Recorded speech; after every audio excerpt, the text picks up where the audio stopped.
Sudan is not a civil war, it is an invasion by the UAE. The UAE that has strong ties to America and Israel and is funding the Rapid Support Forces, the RSF, who have been found with American, English, French, and Emirati weapons.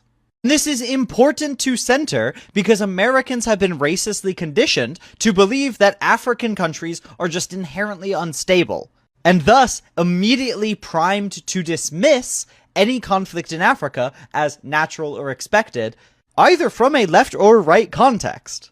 And part of deconstructing that is constructing a different conception of what's happening. And right here is very clear. This is a form of neocolonialism. The UAE is interested in stealing Sudan and Congo's gold and materials, and them, in collaboration with their Western imperial forces, are invading the UAE and destabilizing the Congolese and Sudanese governments to ensure access to those minerals. So do not be confused, and do not fall into the racist tropes that we were taught. This is not Africans being unable to govern themselves, or yet another humanitarian disaster in Africa.